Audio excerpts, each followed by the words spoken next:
chuva que cai.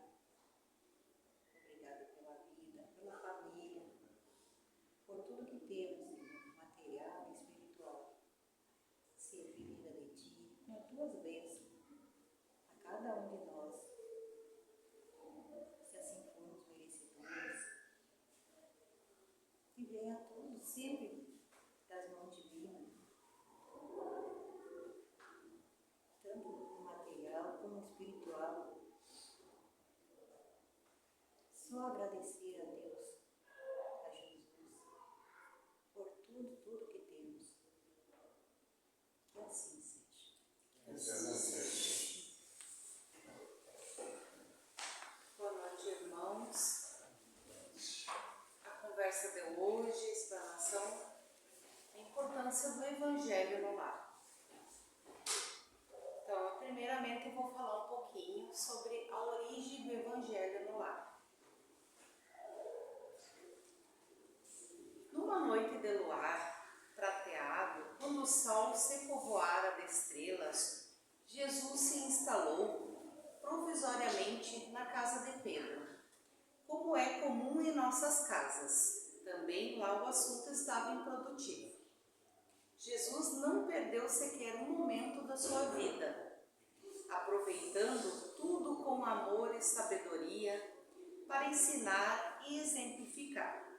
Mudou, portanto, o rumo da conversação, falando: Pedro, acendamos em torno de nós e de quantos nos procurarem a assistência fraterna, uma claridade nova.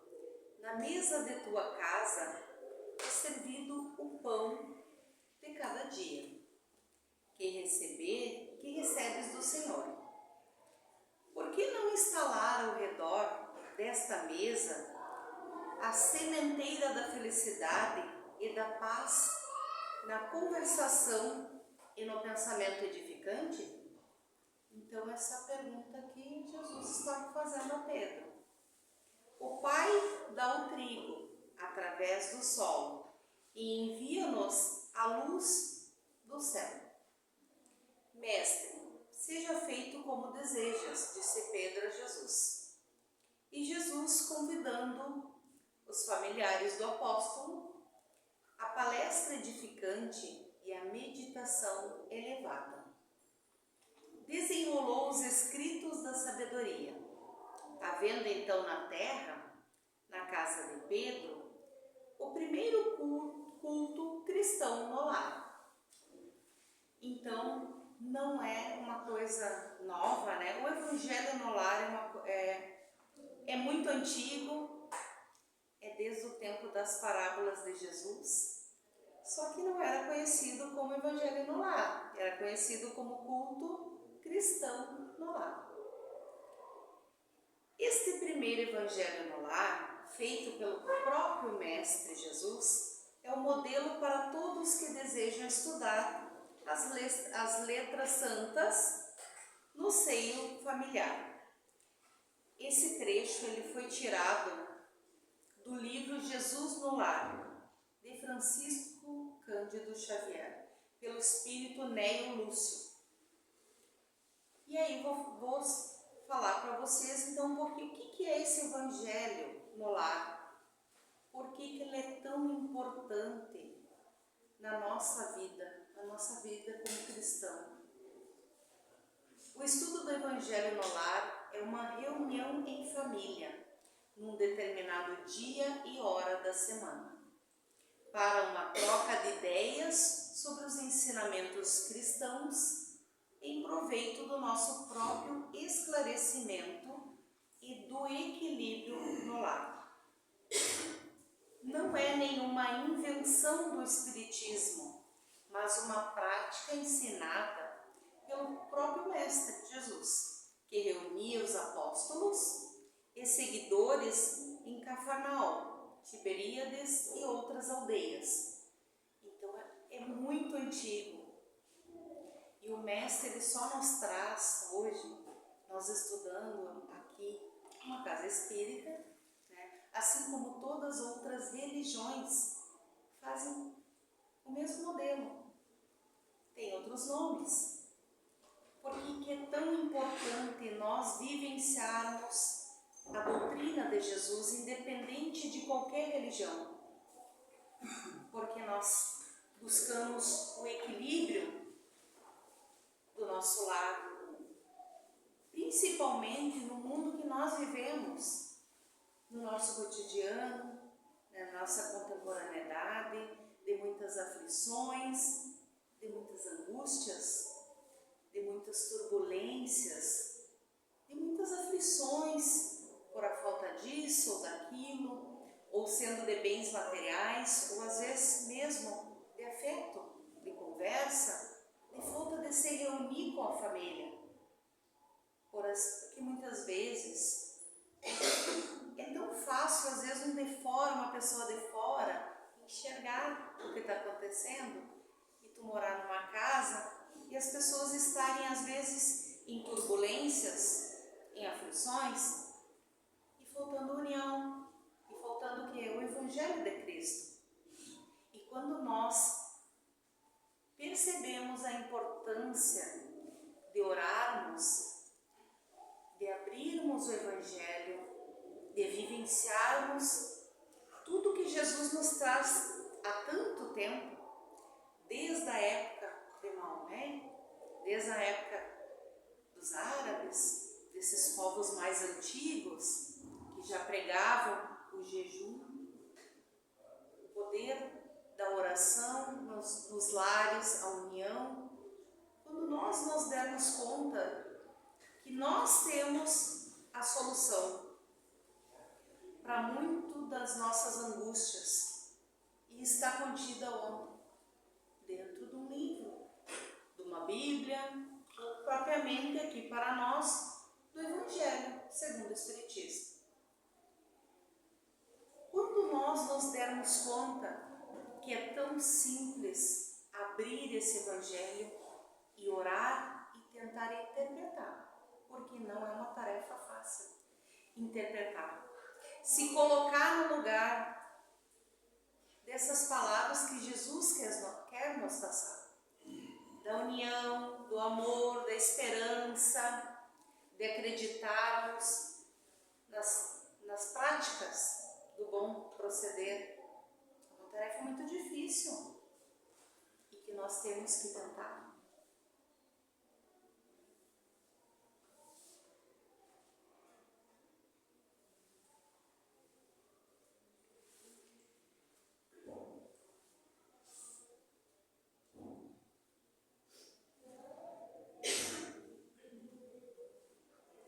Conhecido também como culto cristão do lar, como já havia falado, o estudo do Evangelho é ao mesmo tempo um encontro fraternal do qual participam os espíritos familiares e demais interessados no progresso moral do grupo. Outros, como nós, aproveitam para o próprio esclarecimento. É uma prática cristã que a doutrina recomenda como recurso poderoso contra a obsessão, de grande alcance na limpeza e higiene espiritual do lar. Vejamos, meus irmãos, o quanto o Evangelho de Cristo é poderoso. Olha que palavra tão forte. Ele consegue limpar o desequilíbrio da casa, das mentes, das aflições, porque muitas das vezes, quando ele toca na palavra obsessão, muitas das vezes falta o que naquele lar que está conturbado, e não é uma coisa de outro mundo, todos nós passamos, porque muitas das vezes somos testados pela espiritualidade, pelos espíritos obsessores. E eles falam, vim ali testar aquela família, será que eles estão unidos? Será que eles têm fé? Será que eles estão em constante vigilância? Porque é nós que damos uma brecha quando nós desanimamos, não conseguimos achar um norte, que seria a oração, o equilíbrio, a união. Uma tarefa difícil, mas que a gente busca no Evangelho esse amparo e essa proteção. E muitas das vezes, quando a gente firma um compromisso de fazer o Evangelho no lar e de fazer aquele horário correto uma vez na semana, ou quem também acorda às vezes cedo para fazer as orações, muitas vezes sozinho ou em conjunto. O mais correto é em conjunto, que todos estejam aquele mesmo horário, né? Que a família possa estar unida para fazer. Depois eu vou falar um pouquinho, acho que dá tempo até lá, o passo a passo para quem tem dúvidas de como fazer. É simples, de como iniciar esse Evangelho no lar.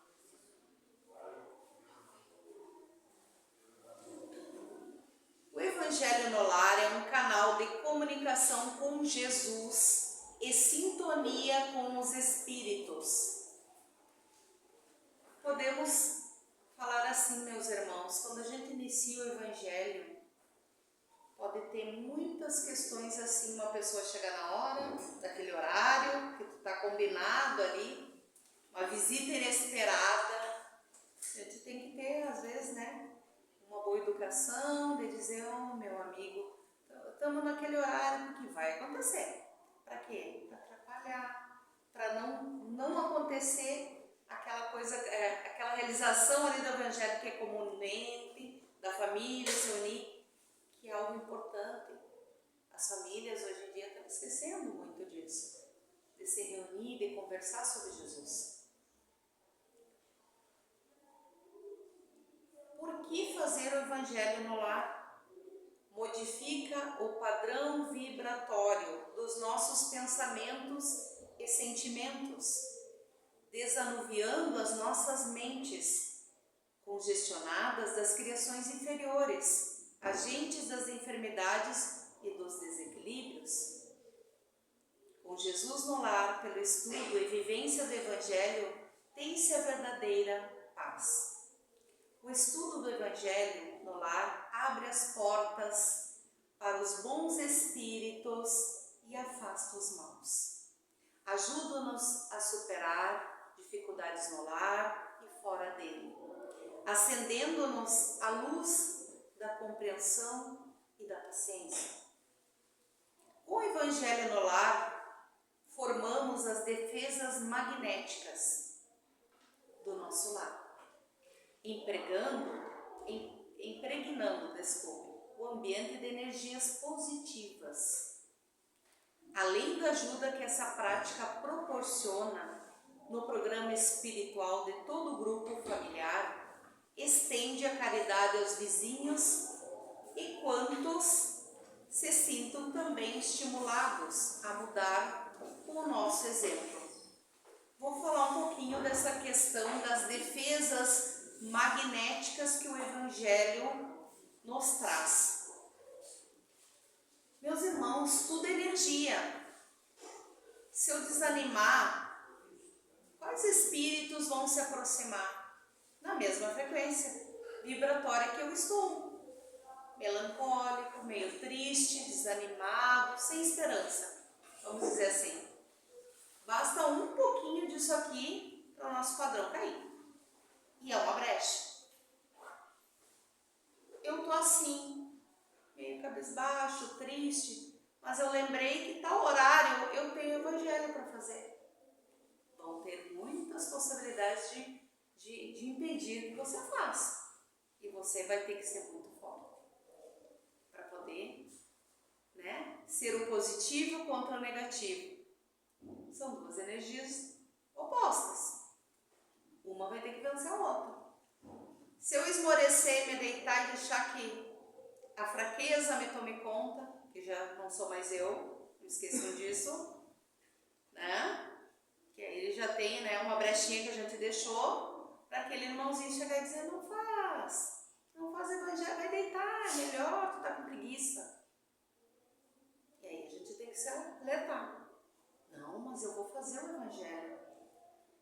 Por Por quê? Porque eu vou lembrar que eu vou criar um escudo protetor, não só para mim, mas para minha família e para os meus vizinhos. Porque a luz, se a gente tivesse noção de enxergar a luz que emerge do Evangelho, nós faríamos ele constantemente. Cura nossas tensões nervosas, muitas vezes dor de cabeça que nem são nossas, as dores de estômago, os embrulhos, a palpitação de uma própria ansiedade, ou às vezes daquele irmãozinho que está ali pedindo socorro, pedindo uma luz. E as palavras que contém no Evangelho, vocês imaginem Jesus se unindo naquela época e convidando a fazer a leitura. Ele já estava unindo ali quantos espíritos junto de luz para que causasse o quê? Um campo magnético de proteção. E a gente diz, que tão simples isso. Simples, mas tão favorável à nossa vida. Muitas vezes conseguimos tirar alguém que está no fundo do poço, uma depressão horrível, querendo tirar a vida. E a simples leitura do Evangelho de Cristo salva vidas. Salva uma família, salva pessoas que acham que a sua dor é a maior, porque essas palavras de amor e fraternidade nos iluminam. Podem crer, irmãos. Nós que temos a mediunidade, nós que estudamos, somos constantemente atacados. Então pensem vocês que é mil maravilha. Quem é médium, quem escolheu estar aqui. Não é. Passamos por altos e baixos e tentamos sempre estar com firmeza, buscando sempre. Porque não sabemos o porquê estamos aqui, o que fizemos para estar aqui nessa obra do bem, escolhemos estar, não tivemos escolha. Então são perguntas também que nós temos que nos fazer. Por que passamos? Por que viemos? Por que essa missão vem? O que ela vai me ajudar? Porque começa em nós mesmos. Depois podemos ajudar o próximo, quando nós conseguimos nos ajudar. Como fazer o Evangelho no lar? Muitas pessoas acham que é difícil, né? Claro que é um compromisso. Difícil não é, meus irmãos. É uma coisa simples, mas basta nós nos unirmos naquela convicção, onde um acreditar leva os outros da família. Às vezes muitos não vão se interessar, às vezes é uma família grande, 2, 3, começa assim. A gente pensa naquela frase, uma andorinha não faz verão, mas faz. Uma começando dá a primeira iniciativa, depois começa 2, outro já se interessa. Temos que iniciar. Temos que fazer a nossa parte, porque se eu não começar, quem vai começar? Eu tenho salvo aqui os passo a passos, tem alguns minutinhos que dá tempo, só para explicar. Karine, tu me consegue o Evangelho? Não, eu esqueci. O Evangelho, só para mim abrir aqui o passo a passo.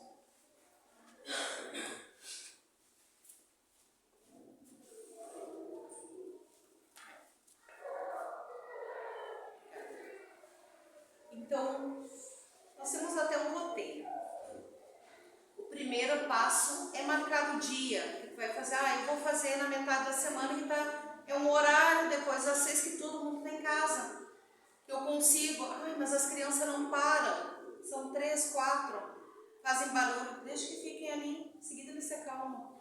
Meu filho, a primeira vez que eu iniciei a fazer, ele ficou embaixo da mesa, não quis nem sentar na cadeira. Ignorem muitas coisas, pessoal. A gente vai aprendendo e os espíritos Deus muitas vezes se manifestam nas crianças.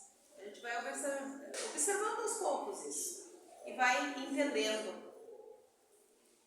Escolher o dia e o horário, convidar todos aqueles que moram, né? Às vezes tu tem uma pessoa, um inquilino, ou aluga uma peça lá, convida. Não forçamos ninguém, faz o convite. Um dia a pessoa se interessa, né? Pode iniciar sozinho? Pode. Jesus vai estar contigo ali, né? E a espiritualidade toda está assistindo, como eu falei para vocês, a questão também dos espíritos familiares. Às vezes eles têm a ordem de vir visitá-los, né? Podemos iniciar, quando a gente inicia com uma prece simples, né? Vou dar um exemplo para vocês, antes de abrir o Evangelho, no primeiro capítulo. Iniciamos, Jesus, pedimos a tua proteção, a nossa família. Se lembrar dos amigos também, pede pelos amigos, por alguém que está doente, mas pede pela tua família primeiramente. E agradece a assistência dos bons espíritos e as boas intuições.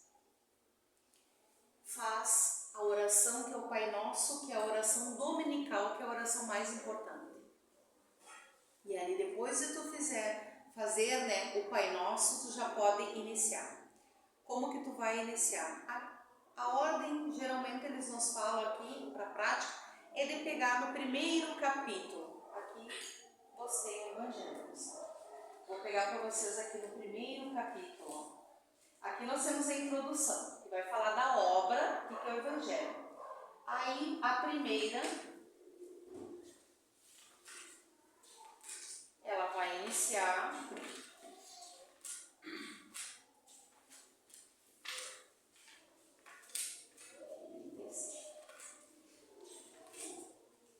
capítulo 1 do Evangelho.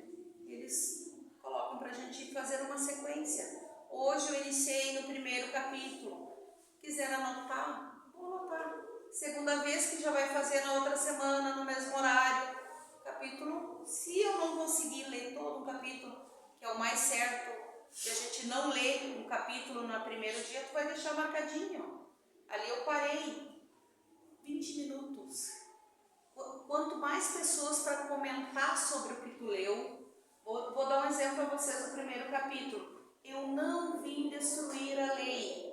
E aí nós vamos ter as 3 revelações de Moisés, Cristo, o Espiritismo, a aliança da ciência e da religião.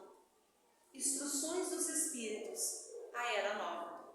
Tudo isso aqui é um capítulo 1, gente. É bastante coisa para estudar e comentar. Número 1, vou ler somente um por causa do tempo e vou dar uma explicação para vocês. Não penseis que vim destruir a lei ou os profetas. Eu não vim destruí-los, mas lhes dar cumprimento.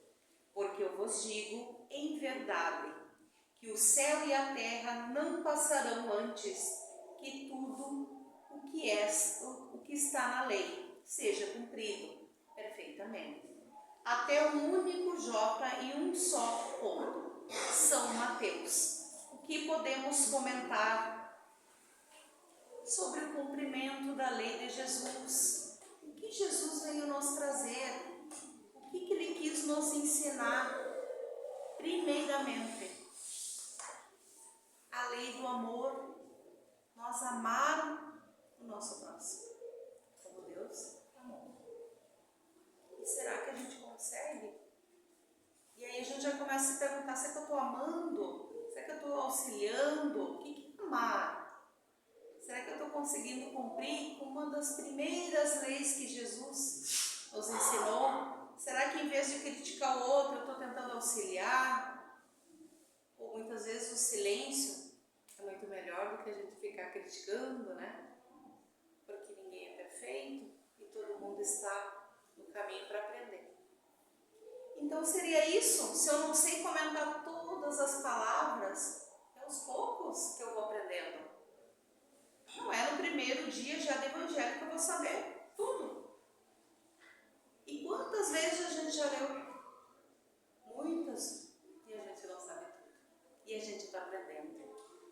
mais importante é dar o primeiro passo, é começar, porque a gente vai ver a diferença no nosso lar, a diferença principalmente de quem tem mediunidade e sente quando vai nos ambientes e às vezes saiu bem e voltou de uma outra forma e às vezes não acha explicação.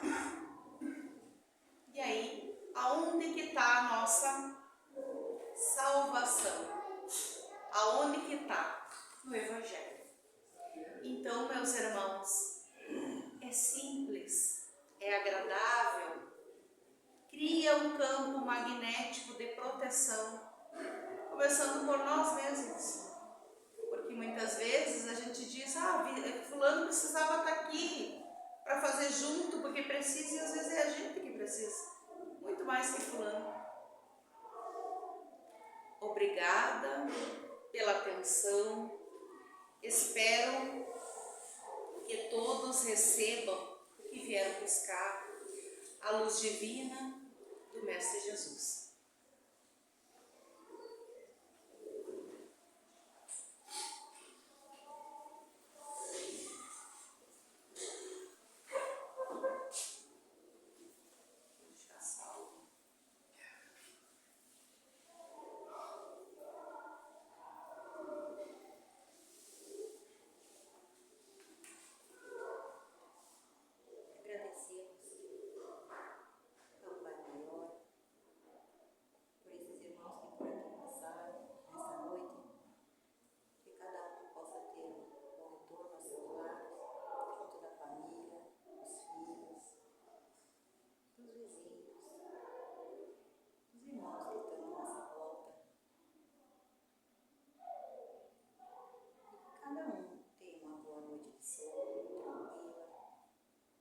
Amanhecer excelente. Que a paz do Mestre Jesus nos ilumine, nos guarde e guarde também nossos irmãos. Pai nosso, Que estais no céu, santificado seja o vosso nome. Venha a nós o vosso reino. Seja feita a vossa vontade, assim na terra como no céu. O pão nosso de cada dia nos dai hoje. Perdoai as nossas ofensas, assim como nós perdoamos a quem nos tem ofendido. E não nos deixeis cair em tentações, mas livrai-nos do mal.